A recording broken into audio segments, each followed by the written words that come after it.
మనం వదిలేసినా సరే కొంతమంది వ్యక్తులు మన వదిలేలాగా లేరండి. దేవుడే కాదు, ఎన్ని టెంపుల్స్ ఉంటే అన్ని టెంపుల్స్ కూలో ఉంటాయాలి, అది ఇదని మాట్లాడుతున్నాడు. బాబా దేవుడు కాదని ఆల్రెడీ చెప్పేశాను కదమ్మాయి. ఆయన దేవుడు అనుకుంటారు, వాళ్ళకి దేవుడే కదా. అదొక విశ్వాసం, అదొక నమ్మకం. రమణ, మాకు సాయిబాబా తోటి సాయి భక్తులతోటి అసలు ఏ ప్రాబ్లము లేదు. హిందువులకి మీరు రామాయణం చదువుకోండి, భారతం చదువుకోండి, భాగవతం చదువుకోండి చెప్పండి. ముస్లిమ్స్ కి మీరు ఈ ఖురాన్ చదువుకోండి, దాని తర్వాత సూఫీ భక్తులను ఫాలో కానీ. ఇలాంటి వాళ్ళు చెప్పే మాటలు విని ఎంతకాలం మోసపోతారు భారతీయ సమాజమా? రమణకి లైఫ్ టైం ఛాలెంజ్.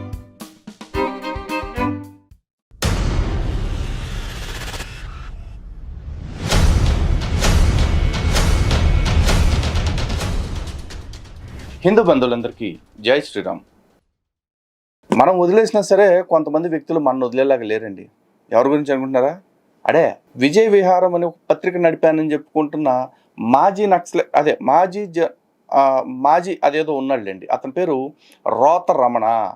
ఈ రోత రమణమూర్తి నిన్న ఒక ఇంటర్వ్యూకి ఏదో వెళ్ళాడు. ఆ ఇంటర్వ్యూ గురించి, ఆ ఇంటర్వ్యూలో సాయిబాబా గురించి అతను చెప్పిన మాటల గురించి మనం ఖచ్చితంగా మాట్లాడుకుని తీరాలి. అలాగే ఈ వీడియోలో శేఖర్ భాష అని ఒక ఆర్జే ఒక ఆయన ఉంటాడు. ఆ శేఖర్ భాష గారు ఒక ఇంటర్వ్యూలో మాట్లాడిన మాటల గురించి కూడా మనం మాట్లాడుకుందాం. సో ఫస్ట్ ఈ రోత గారిని చూద్దాం. రమణ దారా బా, తమ్నేల్ చూడండి, లలిత్ కుమార్ కాదు, బూతు కుమార్. ఈ మధ్య కాలంలో ఈయన లలిత్ కుమార్ ఉన్నాడు కదా సార్, సాయిబాబా ఒక ఫకీరు, ఆయన ఒక ముస్లిం, ఆయన దేవుడే కాదు, ఎన్ని టెంపుల్స్ ఉంటే అన్ని టెంపుల్స్ కూలో ఉంటాయాలి, అది ఇదని మాట్లాడుతున్నాడు. మరి ఇది ఎంతవరకు కరెక్ట్? సాయిబాబా దేవుడు కాదు? బాబా దేవుడు కాదని ఆల్రెడీ చెప్పేశాను కదమ్మాయి. నేను సాయిబాబా గుళ్ళు ఎన్నుంటే అన్ని కూలగొట్టేయాలని చెప్పానా? బా, నాకు కూడా గుర్తులేదమ్మా, అని ఉంటానేమోలే, కాకపోతే ఎప్పుడన్నాను నాకు తెలియట్లేదు. మీరు చదువుకుని అడిగేశారు. నేను అంటే ఆయన ఏమన్నాడు దాని మీద, నేను ఆయన బూత్ కుమార్ అంటున్నాను, బూత్ కుమార్ అంటలేదు. నేను చర్చకి సరిపడినటువంటి సరైన ప్రమాణంతో ఆయన మాట్లాడలేదు, చాలా వల్గర్ భాషలో మాట్లాడుతున్నాను. నీ ప్రాబ్లం ఏంటి? ప్రమాణమా భాష? భాష అయితే గనక అది పెద్ద మ్యాటర్ కాదు. నేను ఆటోమేటిక్గా భాషను మార్చుకోగలను. ఎందుకంటే మా సనాతన ధర్మంలో చెప్తున్న ఒక గొప్ప సుభాషితాన్ని ఆల్రెడీ వినిపించా. కేయూరాణి న భూషయంతి పురుషం హారాన చంద్రోజ్వలం న స్నానం న విలేపనం చ కుసుమం నాలంకృతామూర్తజ వాణ్యేక సమలంకరోతి పురుషం యా సంస్కృతాధార్యతే క్షీయంతే కిల భూషణాని సతతం వాగ్భూషణం భూషణం. మనం చేసుకునే భౌతికమైన ఏ అలంకరణల వల్ల కూడా మనిషికి గొప్పతనం రాదు, కానీ తన మాటల వల్ల, తన వాక్కు వల్ల తనకి గౌరవం పెరుగుతుంది. ఇది నాకు బాగా తెలుసు అండ్ అలా మాట్లాడగలను కూడా. కానీ నా సనాతన ధర్మం ప్రకారమే యస్మిన్ యథా వర్తతే యో మనుష్యాః తస్మిన్ తథా వర్తితవ్యం సధర్మః. ఎవడు నీతో ఎలా వ్యవహరిస్తాడో తిరిగి నేను వాడితో అలాగే వ్యవహరించాల. ఎదుటివాడు లలిత్ కుమార్ గారు అంటే నేను గౌరవనీయులైన రమణమూర్తి గారు అనే మాట్లాడతా. ఎదుటోడు బూత్ కుమార్ అంటే ఏంట్రా రోత రమణగా చెప్పరా యదవా అని అంటాను. నువ్వు ఒకటిస్తే నేను రెండిస్తా, మర్యాదైనా సరే మరేదైనా సరే. కాబట్టి నీ ప్రాబ్లం భాషనా, నేను చూపిస్తున్న ప్రమాణమా? నేను చూపిస్తున్న ప్రమాణం నీకు ప్రాబ్లం అయితే కనుక సాయి జీవితానికి మహా అయితే సాయి సచ్చరిత్ర తప్ప ఇంకేది ప్రమాణం లేదు. కాబట్టి ఆ సచ్చరిత్ర ఆధారంగానే మాట్లాడుతున్నా. నీకు ఇంతకంటే గొప్ప ప్రమాణం ఏదైనా కావాలి అంటే ఆ ప్రమాణం ఏంటో నువ్వు ఒకసారి ప్రతిపాదించు. అది ప్రమాణమా కాదా అనేది పరిశీలించి, ఒకవేళ అది ప్రమాణంగా తీసుకోదగినదే అయితే కనుక ఖచ్చితంగా ప్రమాణంగా తీసుకుని దాని ద్వారానే చర్చ చేద్దాం. రోతరమణ, ఓకే? అట్లా మాట్లాడకూడదు. ఇప్పుడు సాయిబాబా దేవుడా కాదా? ఎవరిదో ఆయన దేవుడు అనుకుంటారు, వాళ్ళకి దేవుడే కదా. అదొక విశ్వాసం, అదొక నమ్మకం. హిందూ మతంలో ఏమిటంటే మీరు దేవుడు కావచ్చు, అంటే హిందూ మతం దేవుడు ఎక్కడ ఆకాశంలో కూర్చొని రాజ్యం చేయడు. హిందూ మతంలో కొన్ని లక్షణాలని అందుకునే వాళ్ళు ఎవరైతే ఉన్నారో, రియలైజ్ అయిన వాళ్ళు బ్రహ్మంలో భాగాలు, దైవంలో భాగాలు. గీత గాని, ఉపనిషత్తు గాని, వేదం గాని ఇదే విషయాలు చెప్తారు. సరే, ఆ తత్వం తర్వాత మాట్లాడదాం. కానీ ఫస్ట్ నువ్వు అన్నావు చూసావా, ఎవరు దేవుడు అనుకుంటున్నారో వాళ్ళకి ఆయన దేవుడే కదా అంటున్నావు. రమణ, మాకు సాయిబాబా తోటి సాయి భక్తులతోటి అసలు ఏ ప్రాబ్లము లేదు. కానీ ఈ సాయి భక్తులు ఎలా ప్రచారం చేస్తున్నారు? మేము నమ్ముతున్న సాయిబాబా దత్తావతారం అని ప్రచారం చేస్తున్నారు. మేము నమ్ముతున్న సాయిబాబా శివావతారం, విష్ణావతారం అని ప్రచారం చేస్తున్నారు. వాళ్ళు సాయిబాబా పేరుతో కొత్త మతం పెట్టుకుని సాయిబాబా కంటూ మందిరాలు కట్టుకుంటారో, దాన్ని దర్గా అని పిలుచుకుంటారో, లేకపోతే మరేదైనా పేరు పెట్టుకుంటారో, ఏం చేసుకునైనా సరే వాళ్ళు ఆయన్ని ఆరాధించుకుంటే నాకు అబ్జెక్షన్ లేదు. కానీ వాళ్ళు మా హిందువులని మభ్య పెడుతున్నారు. ఎలా? సాయి పేరు చివరన Sairam, Sai Balaji, Sai Krishna, Sai Durga, Sai Lakshmi, Sai Ganesh, dash dash dash అంటూ పెట్టుకుంటూ వెళ్తున్నారు. ఇది మా ప్రాబ్లం. నువ్వు ఎవరైతే సాయిబాబాని దేవుడు అనుకుంటున్న బ్యాచ్ ఉన్నారో వాళ్ళకి చెప్పలేవా? మీ సాయికంటూ శక్తి ఉందిగా, మీ సాయి నామానికి శక్తి ఉంది కదా, మళ్ళీ దీని పక్కన వేరే పేర్లు ఎందుకు తగిలించటం అని చెప్పేసి. మా దేవుళ్ళ పేర్లకైతే ఖచ్చితంగా మాకే తోకలు అక్కర్లా. కానీ మీ దేవుడికి, అదే మీరు దేవుడు అనుకునే బాబాకి ఒకవేళ శక్తి లేకపోతే ఆ బాబా పేరుకు పక్కన ఇవన్నీ తగిలించుకోవచ్చు. రెండవది, బాబా అని చెప్పుకుంటూ బాబా కాళ్ళ దగ్గర లేదంటే బాబా కంటే దిగువ స్థాయిలో మా దేవీ దేవతల విగ్రహాలని పెడుతున్న వాళ్ళు ఎవరైతే ఉన్నారో వాళ్ళందరికీ ఎవడో చెప్తారో, నీ అమ్మ మొగుడు వచ్చి చెప్తాడా? మేమే చెప్తాం. ఎందుకంటే మేము ఆరాధించుకుంటున్న దేవీ దేవతలు కాబట్టి. మేము ఆరాధించే అటువంటి దేవీ దేవతల్ని ఒక వ్యక్తి, అందున హిందువు కాని వ్యక్తి పాదాల ముందు పెడుతూ ఉంటే, హిందువు కాని వ్యక్తి కంటే తక్కువ స్థాయిలో చూపిస్తూ ఉంటే ఖచ్చితంగా మాకు అబ్జెక్షన్స్ ఉంటాయి. దాని గురించి మేము మాట్లాడతాం, ఫైట్ చేస్తాం. వద్దంటానికి, మేము ఉన్మాదులు అంటానికి నువ్వు తుఫేల్ మా కూడా. వేదంగానే ఇదే విషయం చెప్తున్నాయి. వాళ్ళు కూడా బుక్స్ చూసే చెప్తున్నాం మేము. సాయిబాబా దేవుడు కదా, ఆయన మసీద్ లో ఉండే, ఆయనది మసీద్ కదా. ఆయన మసీదు అయినప్పటికీ ఆ మసీదులో నమాజులు చేసేవాడు కాదు. ఆ మసీదు పేరు ద్వారకామయ్యని పెట్టాడు ఆయన. ఆ మసీదు బయట తులసికోట పెట్టాడు. ఆ మసీదులో దుని అంటే కట్టెలు వెలిగించి దుని వెలిగించాడు. ఆ మసీదులో శంఖములు గంటలు మోగించేవారు. ఇవన్నీ ఏ మసీదులు చేయరు. మసీదు అనేది ఒక సింబల్ అంతే. ఆయన ఉండేవాడు, దాంట్లో పాడుబడి మసీదులో ఉండేవాడు. దానికి ద్వారకామయ్య పేరు పెట్టాడు. ఆయన తన జీవితంలో హిందువుల్ని ముస్లింలు కరిపించే ప్రయత్నం చేశాడు. హిందువులకి మీరు రామాయణం చదువుకోండి, భారతం చదువుకోండి, భాగవతం చదువుకోండి చెప్పాడు. ముస్లింస్ కి మీరు మీ ఖురాన్ చదువుకోండి, దాని అంతరార్థం అయితే సూఫీ పత్రాలను ఫాలో కండి చెప్పేవాడు. అలాగే ఇద్దరు చేత రెండు పనులు, రామాయణం రెండు కలిపి చేయించేవాడు. శ్రీరామ విజయం తన స్వయంగా చెప్పేవాడు. తన అల్లా అనేవాడు, హరి అనేవాడు, అన్నీ అనేవాడు. ఇది రెండు మతాల్ని కల్పించే గొప్ప ప్రయత్నం. భారతదేశం కావాలి. ఇలాంటి వాళ్ళు చెప్పే మాటలు విని ఇంకెంతకాలం మోసపోతారు భారతీయ సమాజమా? అంటే మనం కంఫర్ట్ జోన్ లో ఉంటాం కాబట్టి సెక్యులరిజం అనే దాన్ని పట్టుకుంటే, అదే నిజం అనుకుంటే, అదే మంచిది అనుకుంటే నష్టపోయేది హిందూ సమాజమే, నష్టపోయేది భారతదేశమే. ఆల్రెడీ భారతదేశం అలా నమ్మి వీళ్ళు మనము బాయి అని నమ్ముకుని భారతదేశాన్ని 3 ముక్కలు చేసుకున్నాం. మళ్ళీ భారతదేశాన్ని ఇంకో 4 ముక్కలు చేసుకోకుండా ఉండాలి అంటే ఇలాంటి వికృత భావజాలం నుంచి బయటికి రండి. అలాగే ఇతను అంటున్నాడు సాయిబాబా గుళ్ళో హారతలు వెలిగించాడు, దున్నెలిగిచ్చాడు, శంఖం మోగిచ్చాడు, ఇంకేదో చేశాడు అని చెప్పేసి. బాబు రమణ, ఒక్కసారి ఇవి చూడు.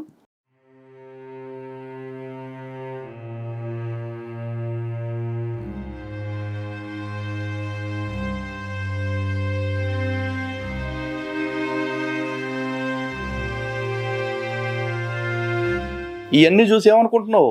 ఈ చర్చిలు నాయన. ఇప్పుడు చర్చిల్లో అష్టోత్తరాలు చేస్తున్నారు కాబట్టి, చర్చిలు బయట ధ్వజస్తంభాలు పెడుతున్నారు కాబట్టి, చర్చిల్ని గుడిలాగా కడుతున్నారు కాబట్టి ఇప్పుడు వాళ్ళు కూడా హిందువులే అని అనుకోవాలా? కాదు. వాళ్ళు అలా ఎందుకు కడుతున్నారు అంటే, హిందువులు ఇది మాదే, ఇది కూడా మాదే అని భ్రమించి అక్కడికి వెళ్ళాలి. అక్కడికి వెళ్ళిన తర్వాత ఇది మీ దానిలాగే ఉంది కానీ ఇది మీది కాదు. ఇక్కడికి వచ్చిన తర్వాత ఏసే తోపు, ఏసే తురుము, ఏసే డాషు, ఏసే డస్కు అని చెప్పేసి చెప్పాలన్నమాట. అంతెందుకు, ఇప్పుడు నువ్వు ఈ వీడియోలో చాలా సోదే చెప్పావు, చాలా సోది కాదు, మొత్తం సోదే చెప్పావు. కాకపోతే ఈ సోది అంతటిని నువ్వు చెప్తుంటే అని పెట్టుకుని వింటుంది కదా యాంకర్. ఆ అమ్మాయిని అడుగు, అమ్మా నువ్వు ఇంత మాటలు చెప్పాను కదా, నేను చక్కగా నువ్వు కూడా నాతో పాటు సాయిబాబా గుడికి వచ్చి ఒకసారి సాయిబాబాకి మొక్కితే నీకు మంచి ప్రసాదం పెడతానమ్మా అని చెప్పేసాను. ఆమె చేస్తుందా? ఆమె విశ్వాసం అనుసరించి, ఆమె నమ్ముతున్న గ్రంథాన్ని అనుసరించి అలా చేసి నేను నా మతం ప్రకారమే చేశాను అని ఆమె ఫాలో ఇద్దాడు. సర్వమత సమానత్వం, బొంగు భోషాణం, తొక్కలో మేళం అని చెప్పేసి చెప్తా ఉన్నారు కదా ఇద్దరు కూర్చుని. ఎదురుగా కూర్చున్న చేత నువ్వు ప్రసాదం తినిపించు సాయిబాబా గుడికి తీసుకెళ్ళి. నేనేమి వినాయకుడి గుడికో లేకపోతే విష్ణుమూర్తి గుడికో రమ్మంట్లా, సాయిబాబా గుడికే తీసుకెళ్ళి సాయిబాబా గారి విగ్రహానికి మొక్కిపిచ్చి సాయిబాబా గారి ప్రసాదాన్ని ఆవిడ చేత తినిపించి ఆవిడ పాటిస్తున్న క్రైస్తవ్యం ప్రకారం, ఎస్ ఇది నా మత గ్రంథం చెప్పిన ప్రకారమే చేశాను, నేను ఇలాగే తింటున్నాను, మా వాళ్ళందరూ కూడా ఇలా ప్రసాదాలు తినొచ్చు, బాబా గారిని మొక్కొచ్చు ఎందుకంటే బాబా గారు గొప్పోడే అని ఆవిడతో ఒప్పించు చాలు రమణ. ఆ తర్వాత హిందువులందరినీ నేను ఒప్పించడం గురించి అప్పుడు మాట్లాడుకుందాం, ఓకేనా? మనకి కావాల్సింది మతం భావసానం కాదు, షిరిడి సాయిబాబా కావాలి. కులం లేదు, మతం లేదు ఆయన దగ్గర. ఆయన సమక్షంలో హరిజనులు కానీ వాళ్ళు కానీ అందరూ ఆయన పక్కన కూర్చున్నారు. ఎవరిని కూడా డిస్క్రిమినేట్ చేయలేదు. డబ్బుని వాళ్ళు ఏమైనా తేడా లేదు. ఇటువంటి అంతరాలు లేకపోవడం అనేది మతం యొక్క నిజమైన సారాంశం. అందరూ సమానం కావడం నిజమైన సారాంశం. ఇటువంటి సారాంశాన్ని అమలుపరిచాడు కాబట్టి ఆయన దైవత్వాన్ని అందుకున్నాడు, దైవత్వానికి చెందాడు. ఒకవేళ ఇలాంటి అంతరాలు లేకుండా జీవించడం అయితే, ఇలాంటి అంతరాలు లేకుండా బ్రతికిన సాధు పుంగవులు ఎంతో మంది ఉన్నారు. మరి వాళ్ళందరికీ హిందూ సమాజం గుళ్ళు కట్టి, గోపురాలు కట్టి, సంస్థానాలు పెట్టి డబ్బులతో వ్యాపారం చేస్తుందా? లేదే. మరి ఇక్కడ మాత్రం ఇవన్నీ ఎందుకు అని హిందువులు అనుకుంటారు. దాంట్లో తప్పే ఉంది. సో సాయిబాబా దేవుడే మీ నేనేమంటానంటే ఉద్దేశంలో. సాయిబాబా దేవుడు కావడానికి హిందూ మతంలో ఎటువంటి ఆటంకం కానీ అభ్యంతరం కానీ లేదు. కానీ రమణ పాపం సాయిబాబాని దేవుడే అని చెప్పడానికి మాత్రం ఒప్పుకోడు. కానీ సాయిబాబాని దేవుడు అనుకోవటానికి హిందూ సమాజం ప్రకారం ఏ అభ్యంతరం లేదంట. వారి మొకవా హిందూ సమాజం ప్రకారం సాయి దేవుడు కాదంటానికి ఇన్ని ఉన్నాయి, సాయిని పూజించకూడదంటానికి ఇన్ని రెఫరెన్స్లు ఉన్నాయి. మరి ఈ మాట్లాడటానికే కదా చర్చకు రమ్మంటుంది. దానికి రాకుండా సొట్టలో సోదంతా ఎవడరా చెప్పమంటున్నారు మిమ్మల్ని? చూడండి హిందువులు, ఆ రమణ క్లారిటీగా ఉన్నాడు, ఆ ఎదురుగా కూర్చున్న యాంకరమ్మ క్లారిటీగా ఉంది తన మతం గురించి.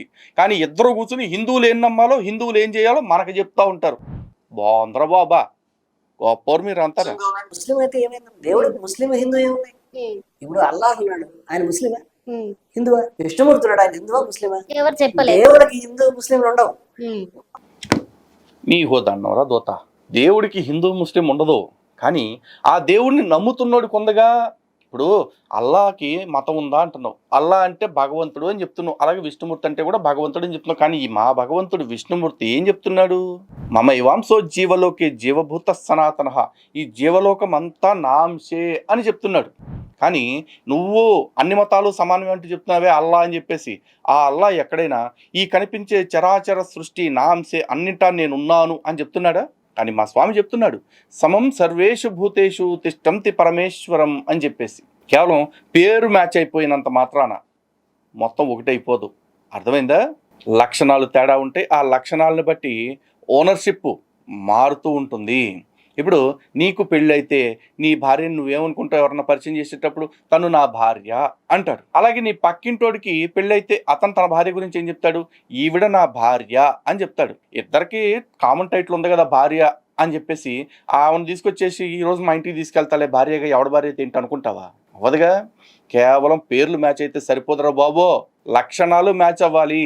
అల్లా అనే పేరుకి, యెహోవా అనే పేరుకి భగవంతుడు అనిపించుకునే లక్షణాలు ఉన్నాయా? కానీ విష్ణుమూర్తికి, ఆ విష్ణువుని మీరు నారాయణుడు అనండి, శివుడు అనండి, అమ్మవారు అనండి, ఏ పేరుతో పిలుచుకోండి, కానీ సనాతన ధర్మంలో చెప్తున్న భగవంతుడికి దైవ లక్షణాలు, భగవంతుడి యొక్క లక్షణాలు ఉన్నాయా? ఇది కదా ప్రాథమికంగా చర్చ జరగాల్సింది. దాని మీద నువ్వు ఎప్పుడైనా సత్యాన్వేషణ చేసి చూసావా? లేదు. నువ్వు కరుడు గట్టిన హిందూ వ్యతిరేకివి. నీలో ఉన్న హిందూ వ్యతిరేకతని నువ్వు దాచుకుంటూ అనుకూల శత్రువుగా హిందువుల్ని మోసం చేస్తూ ఉన్నావు. ఇది సుస్పష్టమైన విషయం.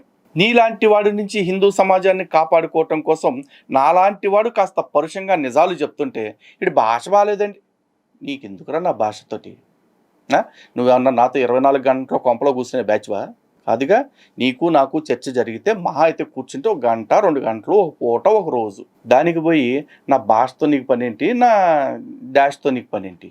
సో హిందూ బంధువులారా చూడండి, ఇది ఒక డొల్ల బ్యాచ్ ఇంటర్వ్యూ. ఇందులో రమణకి లైఫ్ టైం ఛాలెంజ్.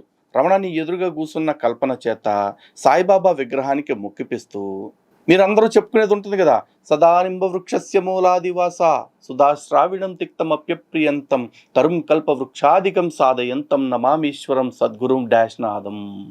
ఆ బ్లాంక్ ఎందుకు ఇచ్చాను అనుకుంటున్నారా? ఆ బ్లాంకు ఆమెతో ఫిల్ చేయించు, ఈ శ్లోకం చెప్పించి ఆమె చేత సాయిబాబా గుళ్ళో ప్రసాదం తినిపించు, విగ్రహార్పితమైన ప్రసాదము. అప్పుడు ఆమెకి సమానత్వం గురించి, సెక్యులరిజం గురించి మాకు నీతులు చెప్పే అర్హత వస్తుంది. First qualification. ఆ తర్వాత మేమేం చేయాలి, నువ్వేం చేయాలి, ఆమెం చేయాలి అనేది మనం డిబేట్ చేద్దాం. ఓకేనా? ఇక నెక్స్ట్ శేఖర్ భాషా గారి ఇంటర్వ్యూ. శేఖర్ భాషా గారిని ఇంటర్వ్యూ చేస్తున్న వ్యక్తి ఒక క్వశ్చన్ అడిగాడు, అది వినండి. శేఖర్ గారు, ఈరోజు ఇప్పుడు మనం మాట్లాడబోయే టాపిక్ కొంతమంది మనోభావాలు దెబ్బతిన్నటువంటి విషయం గురించి. అదేంటంటే షిరిడి సాయిబాబా. అయితే పాపం ఈ ఛానల్ యాంకర్ ఎవరైతే ఉన్నారో ఈయన నా పేరు ఎక్కడా ప్రస్తావించలా, అలాగే శేఖర్ భాషా గారు కూడా నా పేరు ఎక్కడా ప్రస్తావించలా. అలాగే శేఖర్ భాషా గారు తాను నమ్ముతున్న సెక్యులరిజం లేకపోతే తాను అనుకుంటున్న దైవత్వం ఏదైతే ఉందో దాని గురించి చాలా హుందాగానే స్పందించారు, కానీ కాస్త అమాయకత్వంతో. ఇక్కడ కాకపోతే నేనెందుకు ఇన్వాల్వ్ అవ్వాల్సి వచ్చింది అంటే ఆ టైటిల్. శేఖర్ భాషా shocking reply to Lalit Kumar, Saibaba దేవుడు కాదు అని చెప్పేసి అన్నారు. శేఖర్ భాషా గారు షాకింగ్ రిప్లై ఏదో ఇచ్చారంటున్నారు కదా, దానికంటే ముందు ఈ యాంకర్ అడుగుతున్న క్వశ్చన్ చూద్దాం. చెప్పండి సార్. షిరిడి సాయిబాబాని ఎంతో మంది దేవుడిగా కొలుస్తున్నటువంటి కోట్లాది మంది చేస్తారు. అయితే కొంతమంది హిందూ సోదరులు, హిందూ మఠాధిపతులు లాంటి వాళ్ళు, బీజేపీలో ఉండేటువంటి యాక్టివ్గా ఉండేటువంటి వాళ్ళు, వీరందరూ కూడా అంటే సాయిబాబా అసలు దేవుడే కాదు, సాయిబాబా హిందూ కాదు. వీడు దీనికైనా మనోభావాలు దెబ్బతింటాయి అని చెప్పేసి అన్న మాట ఎందుకు సార్? ఇప్పుడు నేను సాయిబాబాని బేయను, బాడుకోను, బొకడాను తిడితే మనోభావాలు దెబ్బతినాలి. నేను బాబా గారిని ఎప్పుడైనా అట్లాంటి మాట అన్నానా? లేదుగా. ఇప్పుడు కూడా అలాంటి మాటలు అంటలేదని చెప్పాను కానీ అనలేదుగా. మరి మనోభావాలు ఎందుకు దెబ్బతినాలి? సాయి సచ్చరిత్రలో నాకు అనుమానాస్పదంగా అనిపించిన వాటి గురించి నేను క్వశ్చన్ చేస్తున్నా. ప్రజాస్వామ్యంలో ఆర్టికల్ 19(1) మీకేనా? మాకు లేదా? మాకు కూడా వాక్ స్వాతంత్రము, భావ ప్రకటన స్వేచ్ఛ అన్నీ ఉన్నాయి. దాని ప్రకారమే మాట్లాడుతూ ఉన్నాం. అలాగే రాజ్యాంగంలోని ఆర్టికల్ 51(AH) ప్రకారం developing scientific temper and human approach in citizens of India is responsibility of every citizen of India. And I've taken that responsibility. What's wrong with that? దీనికి పోయి మనోభావాలు పోతే ఏ మట్టిగడ్డలు అయిపోతే బాలేదండి. క్వశ్చనింగే బాలేదు అసలు. మీరు ఇంకాస్త వర్కౌట్ చేసి ఉండాల్సింది క్వశ్చన్ ఏ విధంగా అడగాలి అని చెప్పేసి ఊహించాలి అని మనం వింటున్నాం. ఈ రీసెంట్గా కూడా ఒక అతను సోషల్ మీడియాలో యాక్టివ్గా ఉండే ఒక పర్సన్ ఆ విషయాన్ని వెలుగులో తీసుకొచ్చాడు. దీన్ని మనం ఏ విధంగా చూడాలి? నిజంగా ఒక మనిషి ఒక వ్యక్తిని, ఒక రాయిను, దేని ఒక దాన్ని దేవుడుగా పూజిస్తే దానికి కాదని చెప్పడానికి అసలు వాళ్ళెవరు? ఇది నిజంగా మత విశ్వాసాలు, వ్యక్తిగత మతం. ఇప్పుడు మతంతో వదిలేసేయండి. వ్యక్తిగతంగా నేను ఒక రాయిని, ఒక చెట్టుని దేవుడు అనుకుంటా. రోజు పొద్దులు ఏమైనా డోర్ ఓపెన్ చేయగానే ఇంటి మీద ఒక చెట్టు కనిపిస్తుంది, అదే నాకు దేవుడు అనుకుంటా. అది కాదని చెప్పడానికి వాళ్ళెవరు? Valid question. ఇప్పుడు పనికొచ్చే క్వశ్చన్ అడిగారు. కాదని చెప్పటానికి మేమెవరు అంటున్నారు కదా. ఇప్పుడు ఒక ముస్లిము మస్జిద్లోకి వెళ్ళి ప్రార్థన చేస్తాడు. తప్పురా, నువ్వు మస్జిద్లో ప్రార్థన చేయకూడదు, మస్జిద్లో ఏమీ లేదు, మస్జిద్ అంటే జస్ట్ ఒక కట్టడమే, అక్కడ దేవుడు లేడు, ఏమీ లేడు అని మేము ఎప్పుడేం చెప్పామా? చెప్పాం. అలాగే ఒక క్రైస్తవుడు చర్చికి వెళ్ళి ప్రార్థన చేస్తాడు. అతను ఏం చేసుకుంటే మాకెందుకు? అతను మా కొంపల దగ్గరికి ప్రచారం పేరుతో వచ్చి మా దేవుళ్ళ గురించి తప్పుగా మాట్లాడినంత వరకు తను యేసును మొక్కుకుంటే మాకెందుకు, లేకపోతే ఇంకా శవాన్ని మొక్కుకుంటే మాకెందుకు? ఎవరైనా మొక్కుకోవచ్చు, అది అతని హక్కు, అతనికి ఇవ్వబడిన మత స్వేచ్ఛ. అలాగే సాయిబాబాని మొక్కే వాళ్ళు కూడా సాయిబాబాని మొక్కుకుంటే నాకు అబ్జెక్షనే లేదు. నాకేంటి, ఏ హిందూకి అబ్జెక్షనే లేదు. సాయిబాబాకి కాకపోతే సన్నీ లియోన్కి ఒక కట్టడం కట్టుకుని దానికి ఒక పేరు పెట్టుకుని సన్నీ లియోన్కి కూడా పూజ చేసుకోండి, లేకపోతే ప్రార్థన చేసుకోండి, మీ ఇష్టం. ఈ దేశంలో మీకు ఇవ్వబడ్డ స్వేచ్ఛ అది. కానీ సాయిబాబాకి మా హిందూ దేవుళ్ళ పేర్లు తగిలించి సాయిబాబా దగ్గర మా హిందూ దేవుళ్ళని చిన్నగా చేసి పెట్టి, మీ దేవుళ్ళందరూ కూడా సాయిబాబా గుళ్ళోనే ఉన్నారు రండి అని మా దేవుళ్ళని ఇంత పెట్టి సాయిబాబాని ఎంత చూపిస్తూ పెడతా ఉంటే మేమన్నా బాహుబలి సినిమా చూస్తున్నామా? బాహుబలి బల్లాల దేవుడి విగ్రహాల కోసం పోటీ పట్టడానికి. అలాగే మీలో ఎవరికైనా సన్నీ లియోన్నో, మియా మల్కోవానో, మియా ఖలీఫానో దేవతగా పూజించుకోవాలి అనిపిస్తే నిరభ్యంతరంగా పూజ చేసుకోండి.